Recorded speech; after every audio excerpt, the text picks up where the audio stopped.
that I notify everybody, but that this meeting is being recorded for audio and visual. Now I hand over the mic to Carl. Good evening, everybody. Happy holidays. Welcome. Why don't we start off with introductions? My name's Carl Richardson. I live in Boston, but I live in the neighborhood of Brighton Center. And to my left. Hi, I'm Kristen McCosh, the Disability Commissioner and ADA Title II Coordinator for the City of Boston. Paul Karen, I live in the City of Boston. I work up at the BPDA. Paul. Paul Karen, live in Boston, and I work up at the BPDA. Elizabeth Dean-Clower, I live in Boston and in the Back Bay neighborhood. Zaria Amir Hosseini, I live in Boston. Shabatos Birdsong, Dorchester resident. Hi, this is Juan Carlos Ramirez. I also live in Boston. Olivia Richard, I live in Brighton. Hi, this is Wes. I'm speaking to you through an interpreter, and I live in Boston in the North End. Hello, this is Yardley, live in Dorchester. Dusia Lubovskaya, live in Boston, specifically Mission Hill. Kyle Robidoux, I live in Lower Roxbury. Jerry Boyd, I live in West Roxbury. And is there anybody on the phone tonight? Okay. Next, we need to approve the October minute. Do I hear any motions? I move to approve the October minutes. Any seconds? All in favor, signify by saying aye. Aye. Any opposed? Ayes carry it. Minutes approved. Thank you. Next, our development presentation is going to be the Vice President of Business Operations. Is that right? Lou Murray from the PD Garden Center. Yes, it is. Good evening. Can everybody hear me fine? All right, perfect. Good evening, everyone. Mr. Chairman, Madam Commissioner, I would like to say that my name is Louise Murray, and I live in Boston, too. I live in the North End. But I'm here to represent TD Garden in Delaware North. I have with me Michelle Sala, also from TD Garden in Delaware North, and Matt Reese, also from TD Garden in Delaware North. So I brought great people along with me to share this fantastic information that we have with you, to share with you this fantastic information.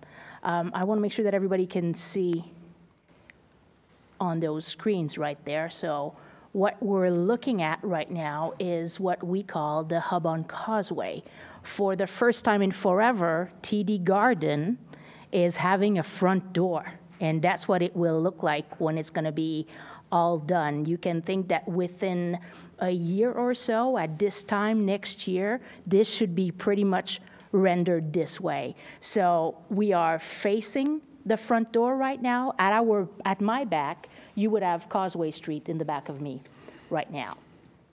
So as you can see, it's going to be a very lively place and a very welcoming place for everyone that wants to come and attend our events. It will also be a mass thoroughfare for the people that will get to enjoy North Station, as we will be sharing that space with them.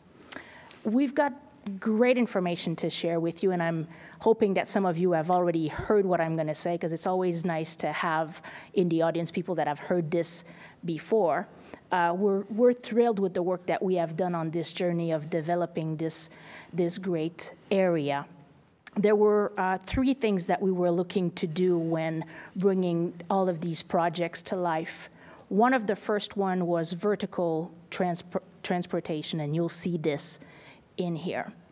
You will also see that from a viewing perspective for all of our events inside the bowl, you will see that we did great work there. And from a restroom facilities standpoint, we also did great strides by doing the different options that we will share with you right now. If I look at this plan, this is a down plan of what we just saw on that picture. you can see there that we have some vertical transportation that will come directly from the garage. They are appearing in the hub on Causeway. We also have vertical transportation, high-speed vertical transportation, should I say, that will be used for our premium guests and have full ADA access, of course, and full ADA access for the elevators that will come into the hub as well. We are adding 8 elevators just in that area. So that will increase everybody's access, and it just makes everybody's life easier, and the fluidity of the traffic will be definitely increased on there. So that's at street level. If we go to level 2, so you still have those elevators that can bring you to that level, and you now, because you have those elevators, the elevators that we call 3 and 4 within our building are going to be definitely more accessible for all of our ADA patrons. You should see a lot less traffic in those 2 elevators. So that's very good news for everyone. This is level 3. So if we were performers or athletes, this would be our daily life. We wanted to share that with you so that you see that these same levels have those same access. If we look at level 4, which is one of our principal concourses that give access to the loge seats, on top of having, of course, again, those elevators that are available to all, we have added some restrooms for the entire population, and we are dedicating also some single-use restrooms, so we are adding those to that level. And we have done so on every level. So this is level 4. You will see that this is level 5, with the same story again. Those single-use restrooms are being added, along with, again, that great, fantastic vertical transportation that's happening right there, too. We've got level 6, where this is also happening with those single-use restrooms, that great vertical transportation. Same for level 7. As you can see, we are continuing that journey, and we're doing those fantastic ads. And here you have level 8 with, again, the transportation and the single use, as well as some supplementary restrooms, and the same for level 9. So it's a great story all around when it comes to all levels. I told you that there were 3 things that we were looking at when looking into this presentation. So we talked about vertical transportation, we talked about additional restrooms. Now, one of the best part of our journey, definitely, and one of the most impactful, everything has been impactful that I've shared with you so far, but if we look at the following, the viewing components for the ADA platforms throughout have been totally revisited, and we have been able to do some great strides. So this is a plan where you see, when we talk about lower bowl and upper bowl and level 9, you can see that those are the 3 main levels where you find all seats. This is a typical viewpoint that anybody and everybody sitting in the bowl should have access to.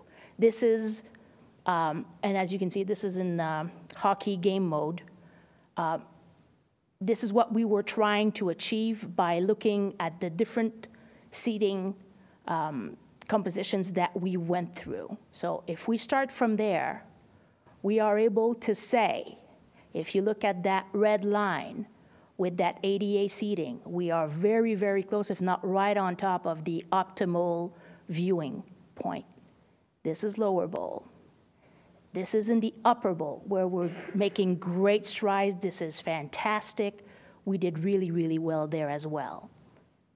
And again, even higher up, We're nailing it on the head again. We were on this journey. We were definitely aiming to make things better for everyone, and we really did a great job for our ADA patrons.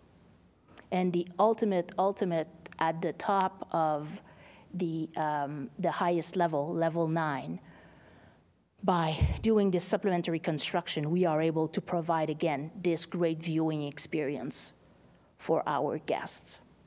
This is the existing plan, the existing ADA platforms that you can see in light blue on this plan. This is the current one. And this is where it's going to be. When you're looking at those light blue different areas on this plan, these are ADA platforms that are accessible. What it brings is the different opportunity to see either the games or the events from a different viewpoint, not only either center line or back, or it's really giving a great opportunity for all to see. This is the upper bowl. Again, this is the current one. And as you can see, we are providing a lot more opportunity in the future by creating those other areas. This is to give you an example of how we are growing those platforms and building to them. 325 is just a name of one of the sections, just so that you know what we're talking about. This is current level 9. And in the new, you can see that we have, again, in light blue, we have identified those very specific and in diversity of location, ADA accessible platforms for people to come in and enjoy whatever event we will be presenting. We are showing you here, this is a basketball configuration. This is a basketball configuration with the new platforms. This is the existing level 5, and the new one, we are adding all of these available seats for ADA. We wanted to show the type of viewpoint that is available at that level. This is a configuration in concert currently, and again, we tried to achieve as much diversity as we could by doing this for concerts as well. That's it. That's what we wanted to share with you to make sure that you guys knew all this great work and this journey that we have been on. Thank you.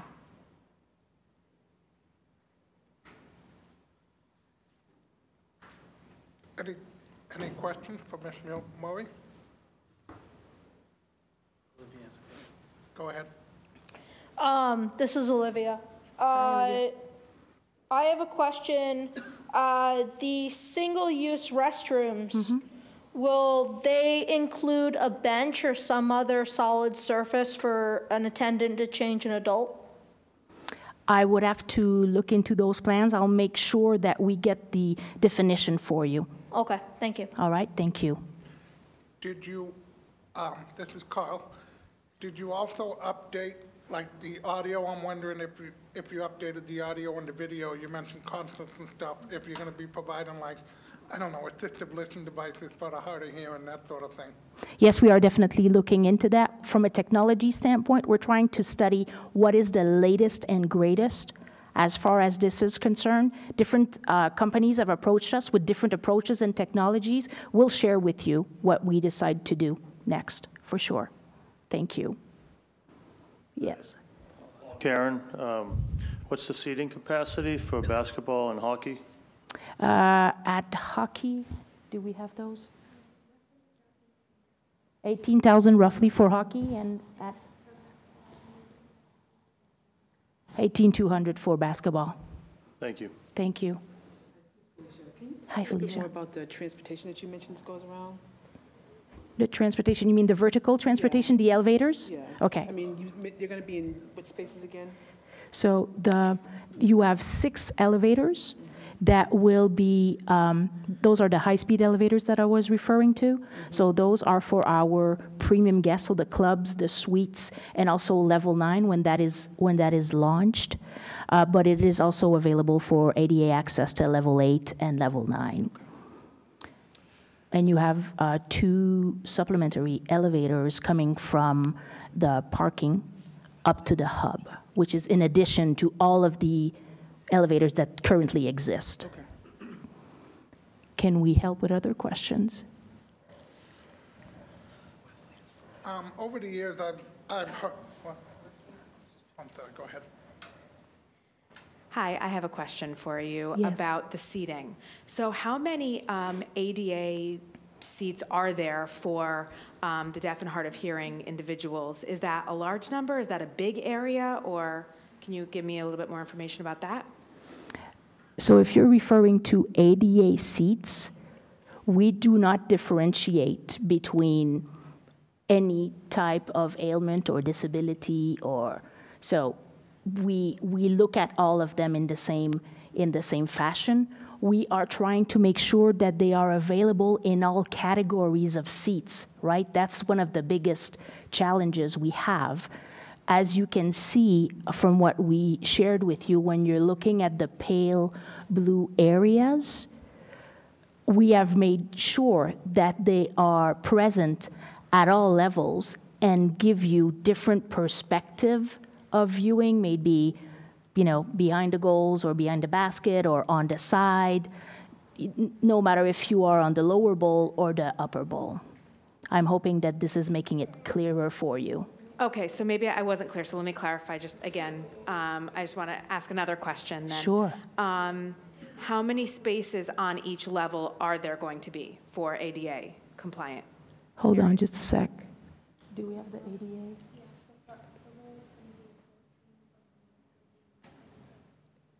Those are the, it's not the number of seats, it's the sections. We're talking about sections, so we've got 14 in the upper and 11 in the lower bowl. You have to think that when we're looking at platforms, it all depends on the type of chair, right, that comes in, because we have those foldable chairs for the people that are accompanying you, but you're looking at a 1-to-1 ratio. Does that help you a bit? Yes, it does. It does? Okay, thank you. Go ahead, Elizabeth. This is Elizabeth. Hi, Elizabeth. Hi. So just a couple quick clarifications. I was very recently at an event, stage seating event that where I believe we were on level 7, and the big bottleneck was the elevator once we were on 2 to 7. Mm-hmm. So from what you're describing, I know you're describing levels 8, 9, and the premier seating. But for if people are in, I guess that would be the equivalent of something like second balcony. Yep. Up near the rafters, but Not quite there, yeah. Well, but what would that fall under what you're describing as an? So as of November 16, we are now using those 6 high-speed elevators, which has totally relieved the traffic that is that was in elevator 3 and 4. If you go right now, you should have a much easier transit. Those elevators are very much free for ADA patrons to go to whatever level, 4 or 7 or 9. Definitely, you will not have that bottleneck anymore. And when will that go into effect? It's already in effect. We started full on November 16. Because the event I went to was November 24th, and there was still a fair backup. So what you went to, was that November 24th? That was Michelle Obama? It was Michelle Obama. Yes, Michelle Obama. So when we are in an event for a concert, which is different to us anyways, it is different when we talk about a game, because a game we get to open 2 hours before, which helps with flow. For concerts, they could give us 15 minutes before the beginning of their show. Usually they give us an hour, so this is where you get to see a bit more important flow. But it was one of those first times where we had an event. Every night now, I can see more fluidity because the guests that used to use 3 and 4 are now finding it much easier for them to access their own seats through the high-speed elevators. So I'm hoping that the next time you come, there won't be a bottleneck at all. And another follow-up, and this is outside my knowledge based, but when in follow-up to the question about for people who are deaf or hard of hearing, is there anything about the seating, the ADA seating, that acoustically is improved there versus otherwise having someone have a wider array of seats available to them as long as they had whatever assistive devices? So what we're looking at right now is what next generation of assistive device we're going to be using. Because we're doing all of these improvements currently, we have a lot of companies that are reaching out to us and that are providing us with what they think is going to be the next step. So we're studying that right now to make sure that we land well on what would be the next thing, and we can definitely come back to you guys and confirm what we'll be choosing. But right now, I do not know what we'll be choosing.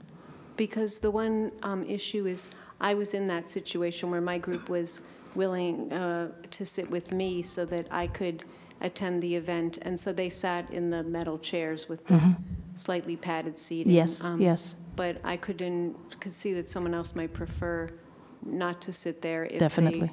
if it wasn't. And lastly, to the commission, this probably goes outside the purview of these physical improvements, but one of the issues that often comes up is that, and I think it might even depend on who is running the particular for the ones that at least are say, a touring show or a concert or whatever. But in my experience in other venues, when things reach a certain capacity near sellout, then they just open up all those seats. Because you can understand they're not going to have empty seats.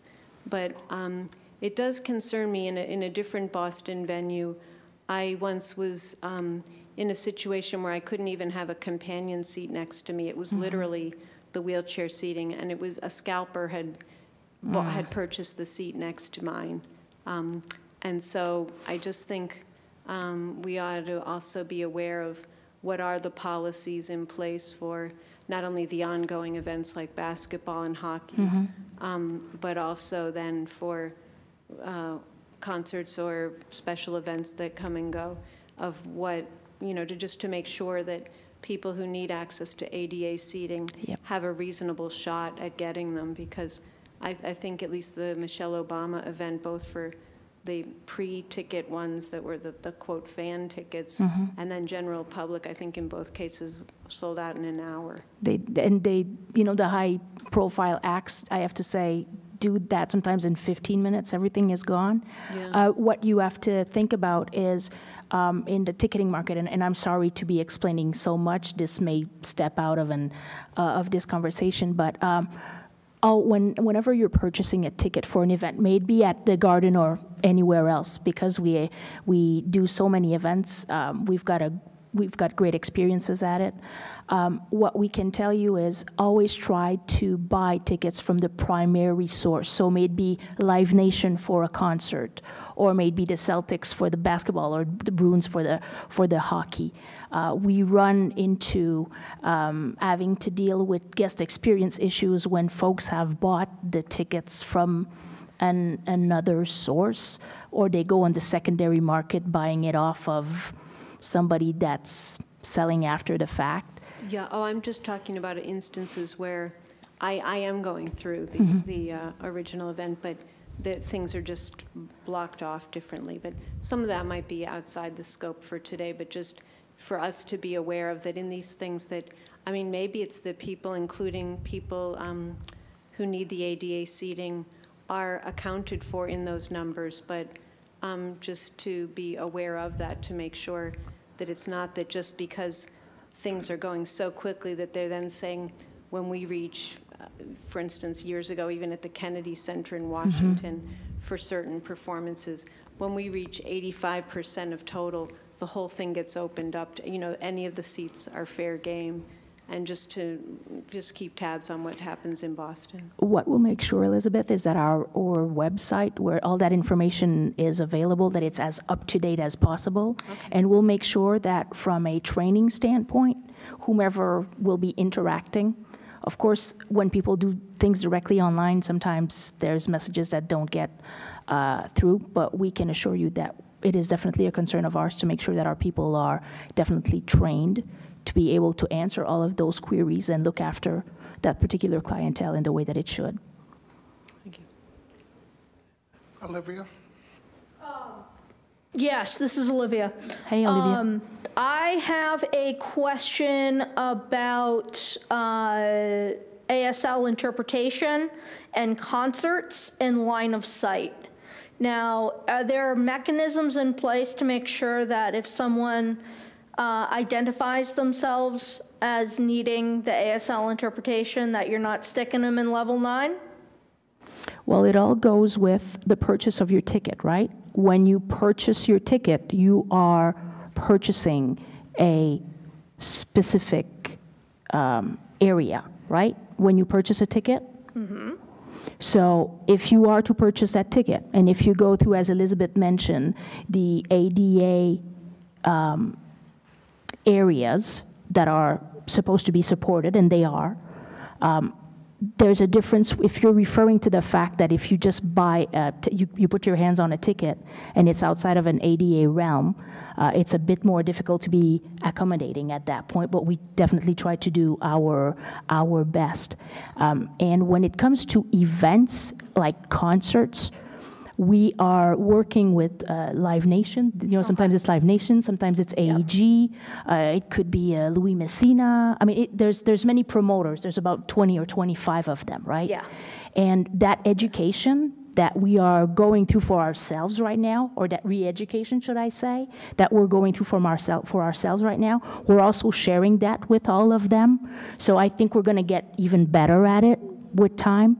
But again, as I mentioned to Elizabeth, I think that being finely attuned and going on our website where that access information is available would be definitely one of your greatest tools.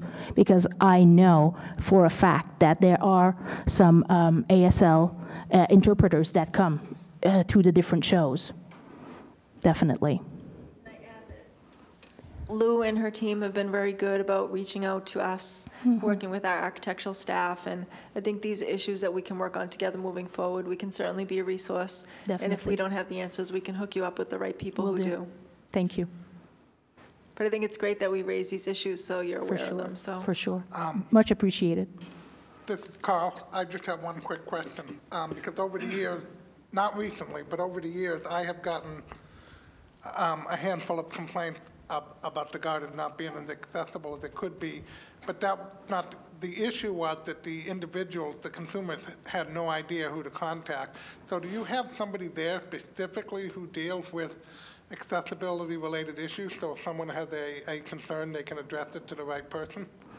Definitely through our box office and our guest experience office, and all of these contact information are available on our website. If there's any other place that you would suggest that we make that information available, please let us know, and we will. Any other questions for Lou? Sure, I do. Okay, go ahead. Lou, does the TD Garden at this time have an ADA coordinator? Can that person act as a resource? Right now, we don't have an in-house ADA coordinator, but we are constantly working with Kevin McGuire, who we have with us on retainer. And Kevin has been at the center and at the core of our journey here. This great work that you saw tonight, he was definitely influential in making it happen and getting us to not only re-educate ourselves, but to really think about it differently. And he is constantly working with us. So I don't have anybody on my payroll per se like that, but we definitely have access to him as a consultant. So if we ask a question like you mentioned of the box office or of guest services, they'll either consult with him or another knowledgeable person if they don't know the answer to the question, and be able to get back to Definitely. to the patron with the disability. Definitely. In a That's our timely goal. manner. Just one other thing, as a person who's gone to many events, at the garden, I'm excited to maybe experience the different sight lines, because I'll be honest with you, up until this point, until you've talked about these changes, typically I request tickets in the balconies because that provided me with the best sight line, which I didn't think was great. But again, sitting any lower, Definitely. The chance of somebody able-bodied, not in a chair, standing up during a concert, say, is great and blocking my view. So I chose to buy tickets in the balcony so that I'd have a better chance of seeing. And, with these changes, I'm hoping that myself and other wheelchair users will have a greater opportunity just to sit throughout the arena, not just in the balcony. Agree, and that's what we're really trying to celebrate every day, and we're pretty proud of the work we've done. So we're hoping that your wish and our wish will come to fruition, definitely. Right. Well, I'm glad that you've availed yourself of the Commissioner's office, and hopefully we can keep working together going forward. Definitely, you are definitely very present on our mind and on our journey. We know that we're doing great work just because we're taking into consideration your feedback, and we're also looking to be as visionary as we can be with this ever-changing environment. Just one more. This is Jerry again. This is just one more question or point of clarification.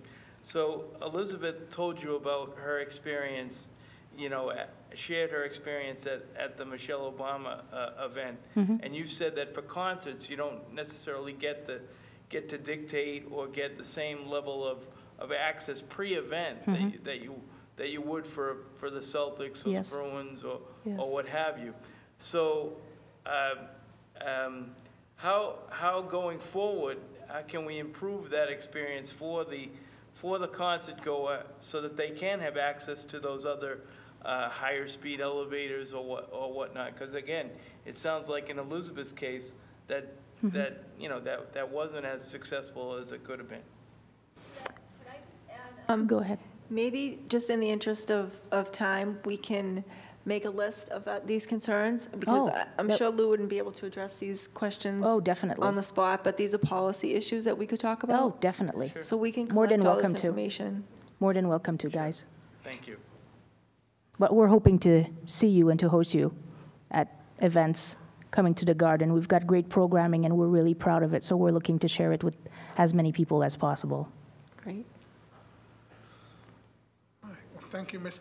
Thank you. Murray, and thank you to the rest of your staff for everything you're doing. Thank you so much. Next is the interim chair's report. Yes. I don't have much to say other than that the City of Boston and the Disability Commission let me apply to be on the FCC Disability Advisory Committee, which will help create and guide on policy on things such as closed captioning, audio description, video relay interpreting, the deaf-blind equipment distribution program to deaf-blind folks who are low-income and need equipment to communicate, things like that. And I don't know, but I think I have a good shot at making it because they just asked to go over my financials, which means I'm probably being screened by the federal government to see if I can serve. So I'm very excited about that. And I'll be representing the Boston Disability Commission. So I want to thank Commissioner McCosh's office for allowing me to do that. And hopefully we'll make an impact on those things. I don't have anything else to add. Next is Commissioner McCosh's report. Thank you, Carl. So I just want to say I'm really happy to see everybody here tonight, and I'm glad you were all able to come a little bit early for our social hour. I hope you got to chat a little bit and get to know each other a little bit, because I think it's a really great group, and it's going to be a strong commission for the next 3 years. So we're really looking forward to your input, and you all ask really great questions. And I think moving forward, it's going to be a great experience for all of us. On that note, we will be talking about elections this evening, so prepare your thoughts over the next few minutes. We'll talk about that under new business. So next, I wanted to mention that some of you may know that we're hosting a focus group next week on Wednesday to talk about TNC wave issues, and it's being facilitated by the T, because the T has some money from the taxes, the fees that Uber pays on their rides to the state. So some of this tax money is, fee money is going to be used to improve accessibility on TNC vehicles. TNCs are transportation network companies like Uber and Lyft. So the bottom line is that we're going to have more wave vehicles on the streets, and they will be part of the MBTA pilot program, but they will also, part of the ride pilot program, but they will also be available for the community in general. So if they're going to be part of the ride program, does that mean the ride is looking to do dispatch Uber and Lyft in place of their ride vehicle? Right now, that's part of the pilot program. Okay. I don't have any information on what will be I'm hearing moving. rumors that that's the case. They're looking to do instant dispatch eventually. Yeah, I don't know. But so for this focus group next week, we're specifically looking for people who use wheelchairs or wheeled mobility devices, scooters, people who need the accessibility requirements of a wave vehicle. And in case you're not familiar with that, that stands for wheelchair accessible vehicle. So they're minivans basically with a lift. So if any of you who use mobility devices would like to attend, or if you know people who'd like to attend, please forward this invitation to them. It's going to be next Wednesday in the BPDA boardroom, 9th floor, at 3 o'clock, from 3 to 4:30. And I will be there, someone from the T will be there. I don't believe anyone from the TNCs will be there. It's really a listening session and exploring ideas session. They want to get feedback from people who've taken Uber, and if you haven't taken Uber, why you haven't taken it, if you're interested in taking it. They want to try to think about the viability of putting more wave vehicles on the streets, and if they'll be used and how they could be better used, how we can get the word out. So it's very informal, but anybody who fits this specific demographic is welcome to attend. Question, Olivia? Go ahead, Joe. This is different than taxi waves, right? Yes, this has nothing to do with Boston Taxis. It's TNCs, which are private companies. Okay. The waves are more regulated under the Boston Police Department. Yeah. These are not regulated under BPD. Okay, thank you. Okay, so then also we had a meeting yesterday in my office with Captain Alfredo Andres from the Boston Police Department. He sits on the Vision Zero Task Force, which is a city task force made up of city employees and also advocates in the community from pedestrian groups, the Boston Police, EMS. And Vision Zero looks at reducing fatalities involved in car crashes, and specifically of importance to us is pedestrians. So they deal with all kinds of issues, from making sure intersections are planned to be safe with sight lines and curb ramps. They look at national trends, they look at data, they talk about every crash that happens in Boston where there was a fatality or an injury. So it's a really comprehensive group. They've been meeting for about 5 years. It's part of a national effort, like New York City has a Vision Zero, Chicago has a Vision Zero, so it's a really strong, like well-facilitated, well-organized program. So we asked the captain to come talk to us because of issues with bicycles on the sidewalks and pedestrians, especially pedestrians with disabilities. He had run into an advocate who asked him to reach out to us, so we had a really productive meeting. And I'm sure many of you know there are a lot of issues between bicycles and pedestrians.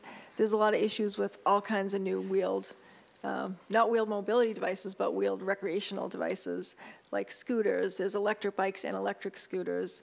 Lately I've been seeing electric skateboards and hoverboards. So all these things that can potentially end up on the sidewalk are issues for people with disabilities. So we kind of brainstormed a little bit. It was somewhat of an informal meeting.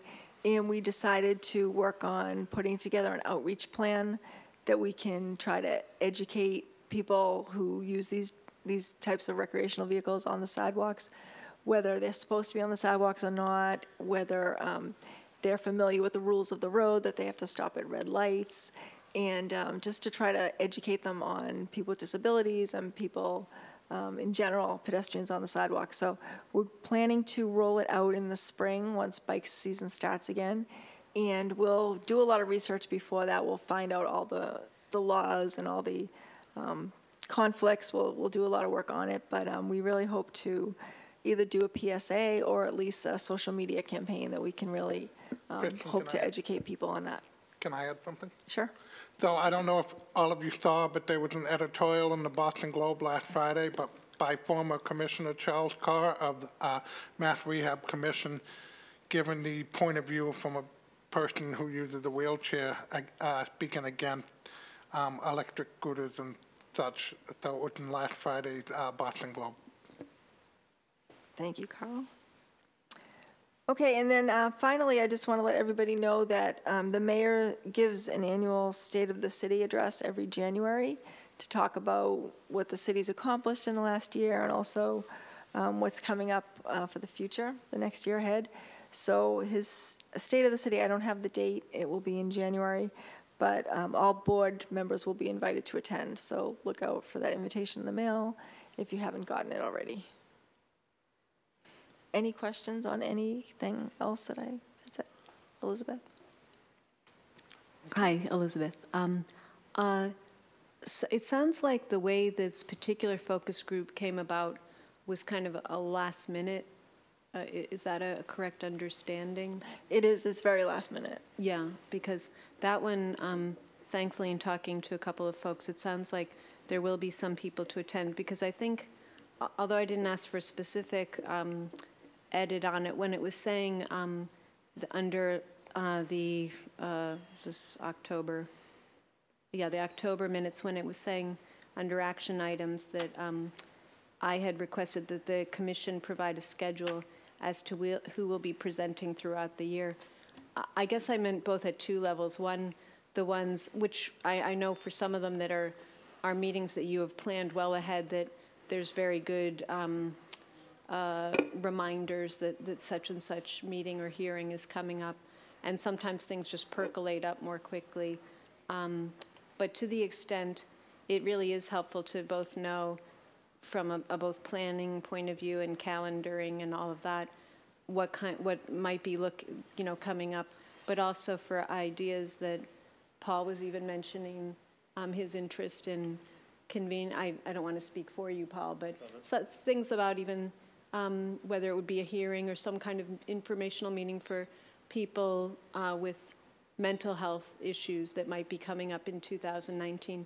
And I think as a board, it would really be helpful for us to know, almost like when you picture a whiteboard, but however electronically that it gets transmitted, not only literally what's in the minutes and the reporting out, but kind of what's on the horizon and where are we trying to, if not literally plug it in, which month, but which kinds of things, even given a number of priorities, as you so well have to do each and every calendar year, of what is the prioritization or the focus going to be, but just so we both have a sense of what might be on the horizon, or not to be spread too thin, or not competing exactly, but just having those kinds of things. Because, as I said, this one, from what you're telling me, end of year, this one just came up in this way, and it's a focus group. But given that this commission does have the ability to hold hearings and bring together different stakeholders, I just think for all of us it would be helpful to know, both kind of at a brainstorming level, I don't know whether necessarily at a retreat, but both at that level, and then when things begin to go on the calendar, because I know that you also said then there's the issue of balancing at each meeting, having a government presentation and a private developer. And a private developer. So in trying to meet all those competing needs, how we also move the work forward for certain topics that have risen to a level of prominence for a given year. Well, a few things that I can respond to. First of all, you are correct. This did really just come up at the last minute, and it's very informal. It's just, and there'll be a lot more outreach done once the new waves hit the road, or even before they hit the road. The T reached out to me, so they're really facilitating it. I just was going to do outreach and provide space. So, but we definitely will keep that in mind about calendars. And the good news is that the chairperson of the board is really the one who's supposed to develop the agenda. So if anybody, tonight becomes the new board chairperson, they will have a lot of input on the agenda, suggesting speakers and working with us very closely to figure out the agenda. And also, as far as a retreat, I still think that's a great idea. It's just such a busy time right now with the holidays. Oh, sure. So I figured after the holidays, once the board members are elected, we can definitely talk about maybe in January doing like a couple hours to get together. It could be even like a strategic plan. Like you said, you can look at a long-term vision, some big topic ideas that you want to work on, and then figure out, speakers from there. So definitely, the good news is that will absolutely be happening once we have the board officers in place. It's next Wednesday from 3 to 4:30. Commissioner, can I make a point? Yes. So just specifically in regards to the notes that were taken for the board, since we do vote on them, the notes in regards to a schedule, that was specifically related to the coming year, and so we're working on putting that together for 2019. We do have presentations booked for both January and February already, so I can get that out to everybody in the board. I would also encourage, I would imagine that a lot of you already do, but in regards to the kind of last minute events that are coming up, we do send out a newsletter every Monday that a bunch of you are nodding your heads, so I would imagine that means that you read it diligently, which I'm sure makes Chris happy, who's sitting in the audience and works tirelessly on it on Mondays. So if for some reason this doesn't ring a bell and you haven't had the joy of reading our newsletter, reach out to our office and we'll make sure that you're signed up for that. We'll try and keep the board up to date specifically on events that we think are relevant to the interests of you guys as individuals, but also we do keep a running list of city council hearings, events in the general community, things like that, and that goes out on every Monday, so that'll help kind of keep things on the radar that are things like this meeting next week that come up kind of suddenly and not with a lot of control or input from our office. And so that kind of helps to keep everything, all of the different plates spinning all at once. But I'll be getting out that schedule in the next week or so with what presentations we have so far. And then in January, like the commissioner said, when we have a bigger meeting as to kind of the direction of the breakout groups and subcommittees for the board, we can then talk about kind of the themes of the meetings for 2019 and how we want that to work. Thanks, Commissioner. Thank you, Jessica. Any other questions? Okay, thank you, Commissioner McCosh. Sure. Next is the Architectural Access Report, Patricia Mendez.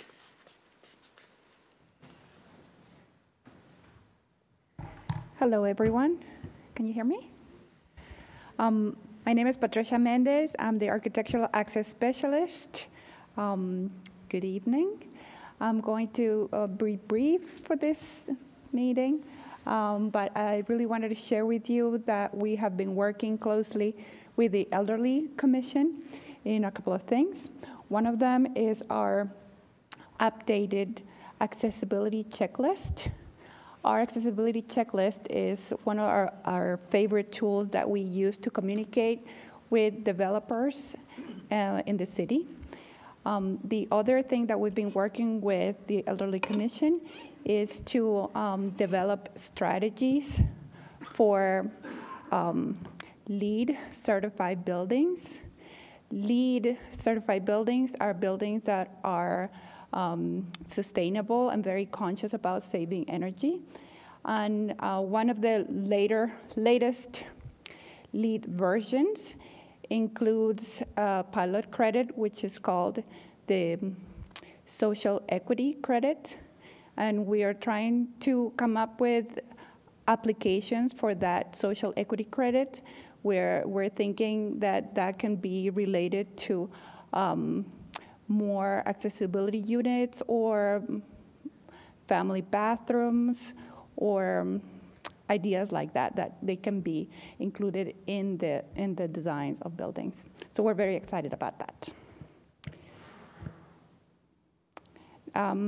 Next, we reviewed a couple of projects that are coming in the pipeline for Boston University. One of them is a new data center at 665 Commonwealth Avenue. And that's going to be a large new construction building. It's about, I want to say 19 stories tall. So that's coming up in the future. And we're looking at the ground level area, and there's some spaces that we want to have some input on. So we'll let you know. And hopefully we can invite the developers and the architects later on in the year.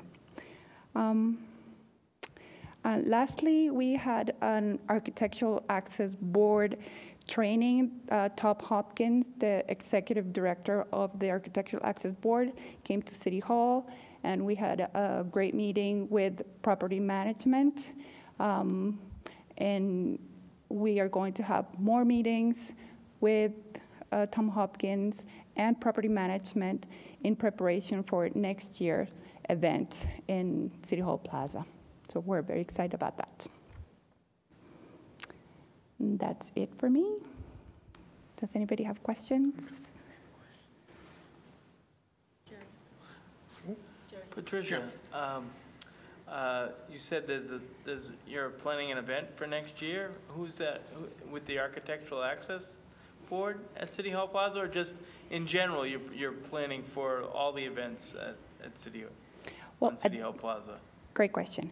So at the beginning of the year, before the event, we usually have a big get-together with the usual event planner coordinators, and we get together and we talk about what we need from them, drawings and details, and we talk about it, and we talk about Architectural Access Board requirements, and the fire department is also at that meeting. So we communicate before the event get planned, so we are on the same page from the beginning. Great. Thank you. Thanks for that clarification. Any other questions for Patricia? I'd like to just add a comment.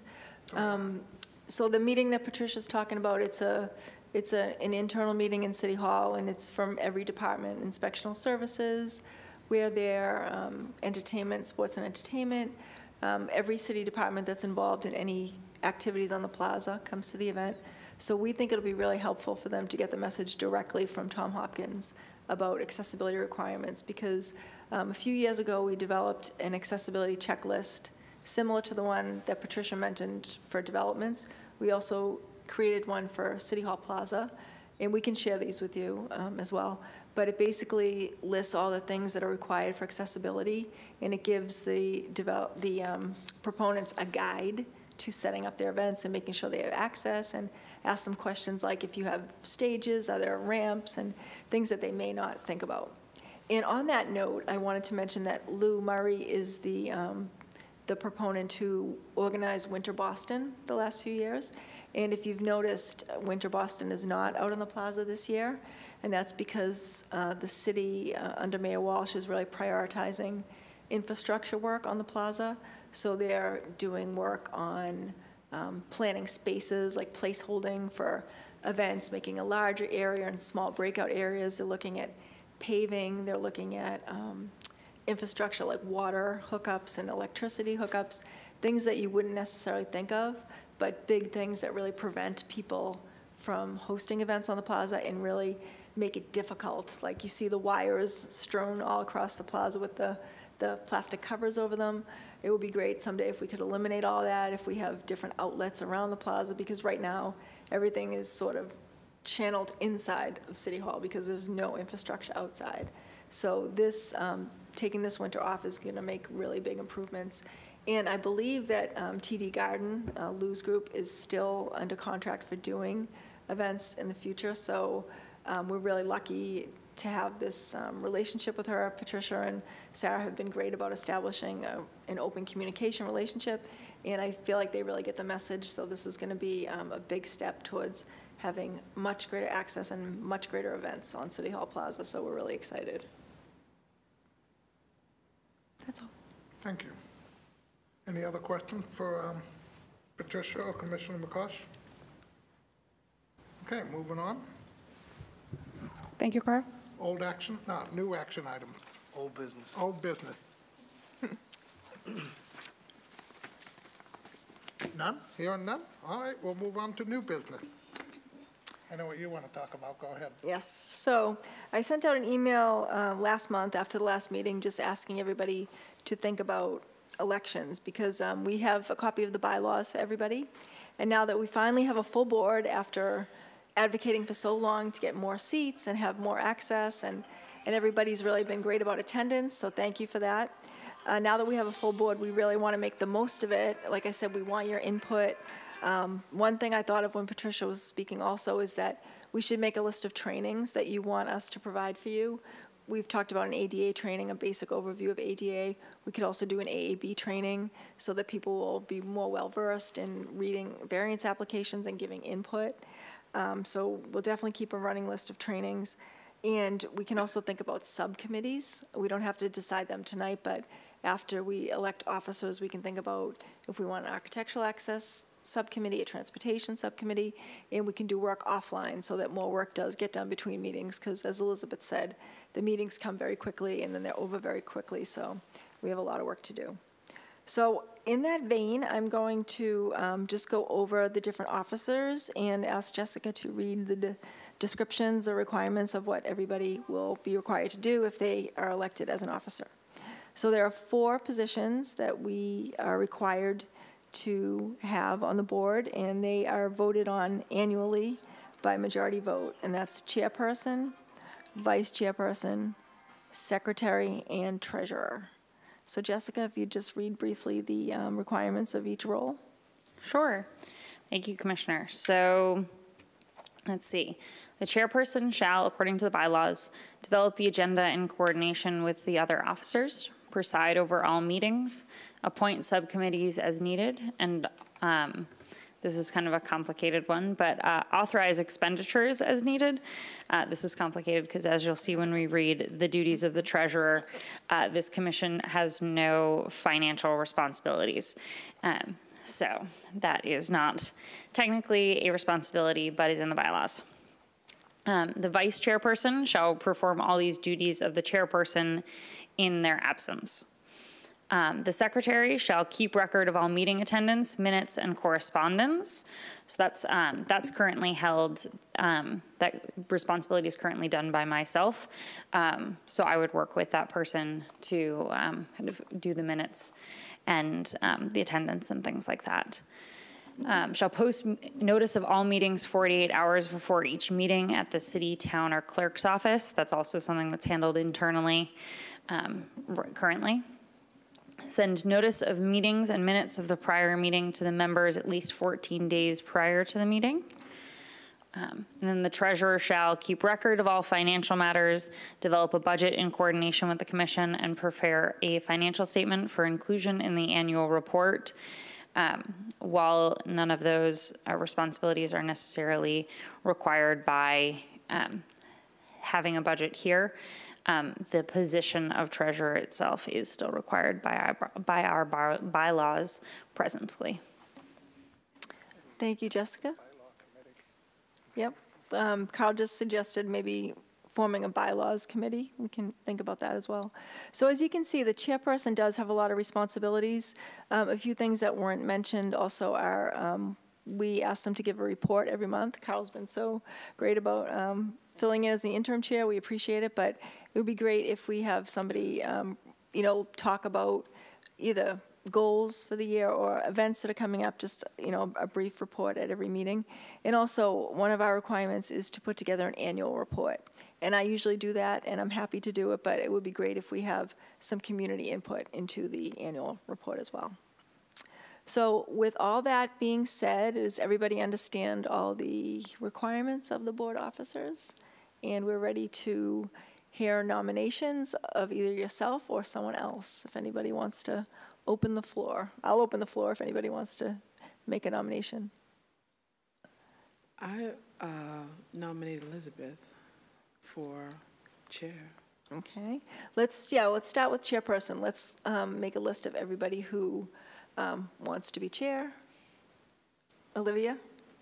I nominate myself for chair.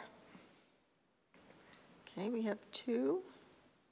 Anybody else interested in nominating themselves or someone else?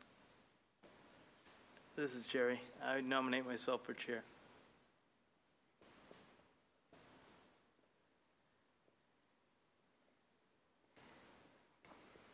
Okay. So I will read each candidate's name and just raise your hands if that's who you want to vote for. And according to the bylaws, the majority of votes will choose the board chairperson. And this is a term for 1 year. And I should also note that the vice chairperson will fill in with the duties of the chairperson in their absence and also work very closely with the chairperson. Yes.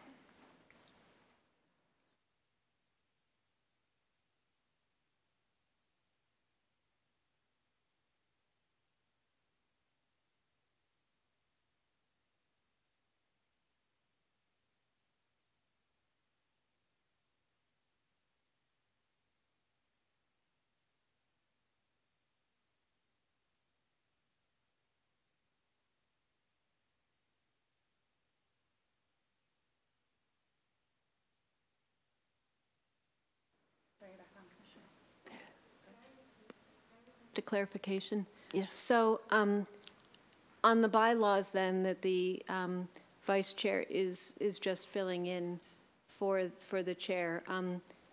Operationally in the past, has that been their sole function?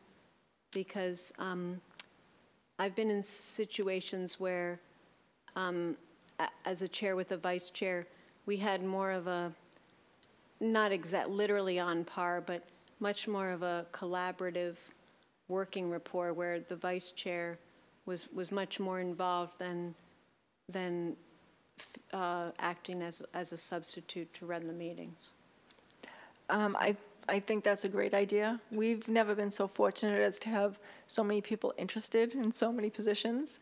So to have an active chairperson, an active vice chairperson would be a pleasure for us to work with, absolutely.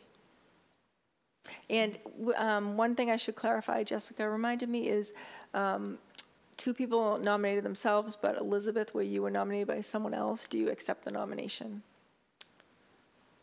Well, that's the piece that I'm trying to figure out. As the bylaws are written, I would accept it as chair, because it seems that as the bylaws have written, that the vice chair's role is so nominal. But as a working relationship, I think that as an aside, I think Carl raises an excellent point about revisiting the bylaws. I think I could envision a different relationship, but as this is currently written, I would accept it as chair. I wouldn't let this description deter you. I think it's more that it doesn't list detail, meaning it's open-ended, because they want commissions really to take on their own identity and to develop whatever works in their city. You know, some are small towns with only a few people on the board. Some are, big cities like Boston, so. Let me give you an example. And this is even before Christian with the superintendent. John Kelly was the first chair and I was the first vice chair. John Kelly and I were on the phone all the time because we didn't even have a commissioner. And we worked quite a bit collaboratively using the same bylaws because we created these bylaws. So I think it's up to the chair and the vice chair to determine the relationship that they want to have together. So I agree with Commissioner McCosh in that these definitions may be limited, but it doesn't have to be limited to the working relationship and the role and responsibility. And Carl brings up a good point. I said that we've never had so much enthusiasm. I should correct myself and say we definitely did have enthusiasm years ago. It's just, it's fallen off unless you. No, it's right, you're right, though. John Kelly was extremely active. Carl was extremely active. John Winsky. And, I mean, they did a great job of inviting people. We had someone from the Attorney General's office come one time. We had the executive director of the MBTA come at the time. So it was really phenomenal for the first few years, and that's when the commission was new. It was like 2009, 2010, so there was a lot of excitement, and that's why the last few years it kind of waned, the membership and the excitement, so It's waned under the current chair. yeah, no, that's okay. Yeah, I mean, you've been on since the beginning. Carl and John Winsky are Giving you a hard time. two longest standing members. So, so Elizabeth, yes, don't be deterred by that. If you're interested in vice chair, certainly take on that role, because we don't know if, you know, other people would be interested in that. Well, I think I appreciate the clarification. I'll go ahead and keep this at the level of chair, and then, but that is helpful as a clarification. Okay. So we can take a vote, and like I said, majority will become the new chairperson, and then we will do the other roles. So Elizabeth was nominated first, so I will ask people to raise their hands if they'd like to vote for Elizabeth for chair. Jessica, can you keep numbers?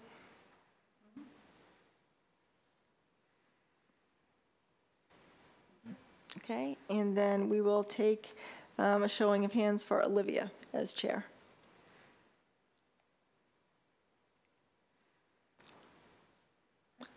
Okay. And a showing of hands for Jerry as chair.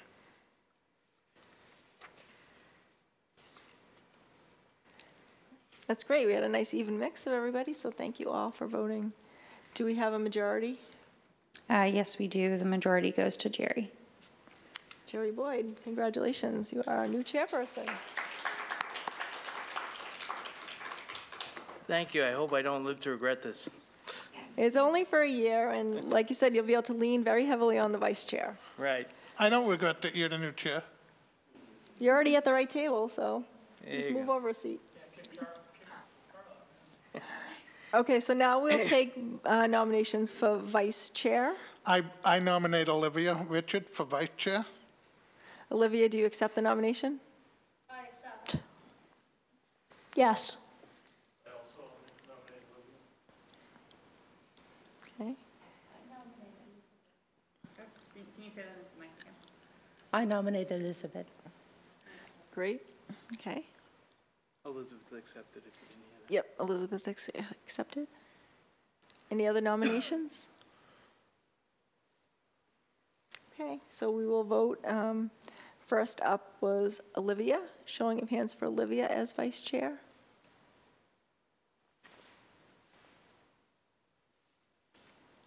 You have that, Jessica? Okay. Showing of hands for Elizabeth as vice chair.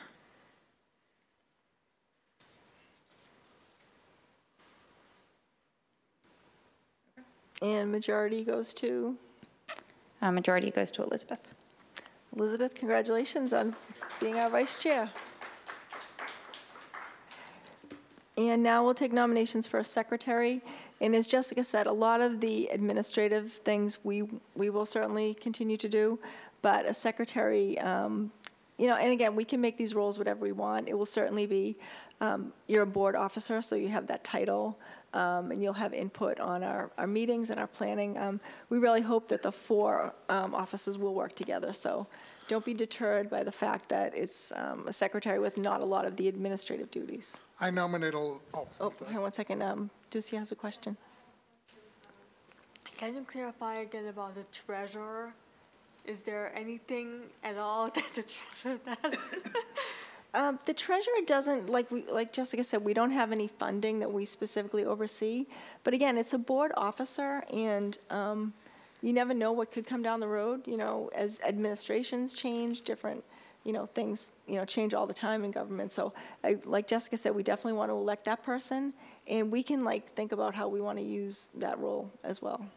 If I could just jump in, what I would imagine to be true is that with the formation of kind of the board agenda and the kind of the overall guidance of the board, it would fall to essentially the executive committee, which would be the chair, vice chair, secretary, and treasurer.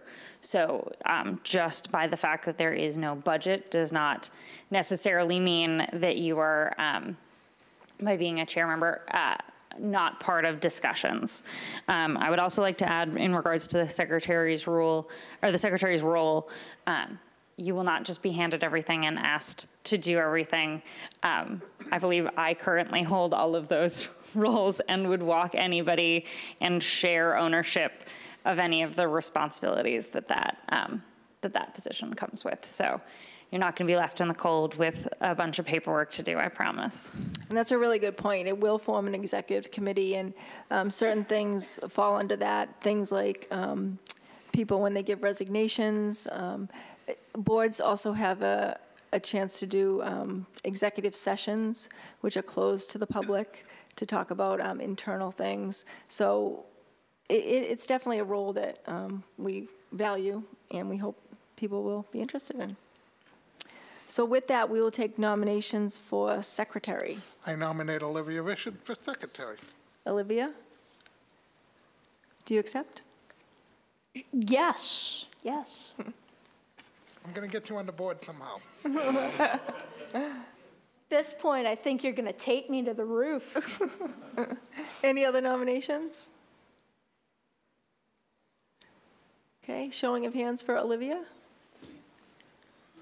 Wow, 100%. Congratulations. I don't know, Commissioner. That was a tough count. So I say that we vote for Olivia by unanimous consent then. Okay. Let the record show. Yep.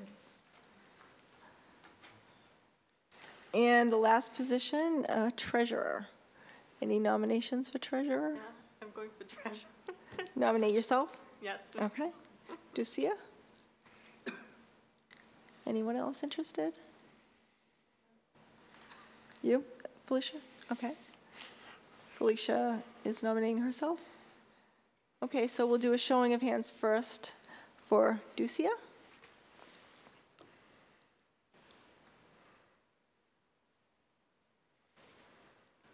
You have a count? And showing of hands for Felicia.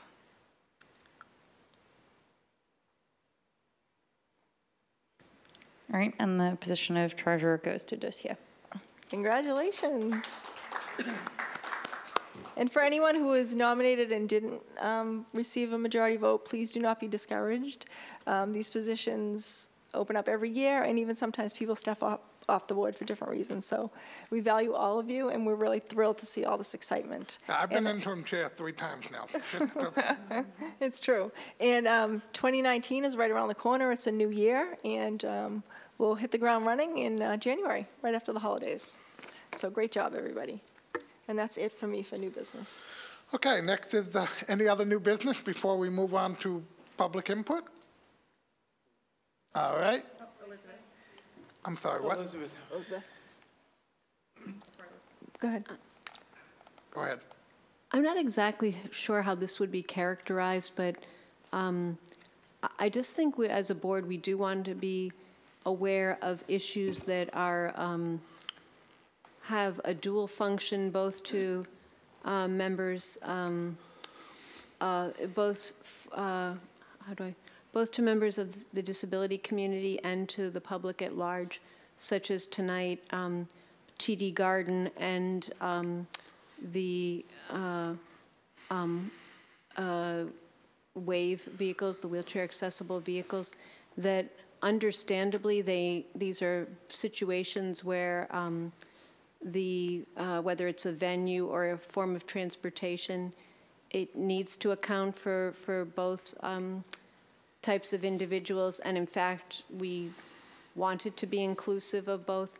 But I'm a little concerned that there still is more bias towards things like patrons and premium seating at the garden versus making sure that people who need those elevators for ADA, have the access they need. Or with the Uber Waves, they have, a number of them are keeping in a retractable bench that enables them to carry more passengers. And drivers have even said to me, it's a more comfortable experience, or it's a better experience for their non-wave clients. But I think there are some issues with constraints for certain wheelchairs or securing them down. And as I said, I don't know if there's terminology. It's not something for so much active discussion, but I think just to highlight an issue that came up tonight of just making sure on balance that the communities that we represent are not in these situations where there are either simultaneous seating or needs for uses for an elevator, or it's fine to use vehicles for people who don't require wheelchairs, but just to make sure that the balance, that there's still a recognition to need to prioritize people with I think ADAs. on that note, I will schedule an executive committee meeting for January, and we can make a list of policy ideas. And if you'd all like to think too, if you're interested, officers and other board members, if there's a particular topic that you'd like to bring to the board, you could maybe be the specialist in that area. We would really appreciate that, and we would love that. Like, I know, Paul, you're really interested in mental health issues. If you want to be, quote unquote, the point person for the board on those issues, you can kind of take it on and, do research or let us know about events in that community. If everybody wants to take one area, I think that would be really helpful. And then in the executive committee meeting, we can kind of lay out a big picture plan for, topics and like split them down between policy and programs. And I think we have a lot of work to do. And things like that, I think, Elizabeth, can be certainly addressed by letters from the board, even as a first step. And then also one thing we would love, too, is if we get more attendance at the meetings, if you invite people, because if we get people to come and hear these presentations, that's just going to make our voice all the stronger. So that can certainly be a goal. Any other new business? All right. I don't think there's anybody from the public. Any public input? There's none. All right. Thank you.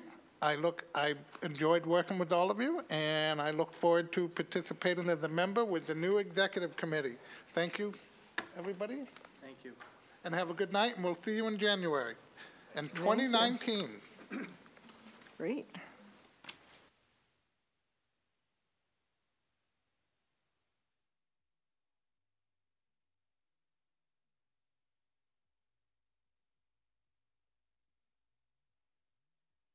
I did also send out the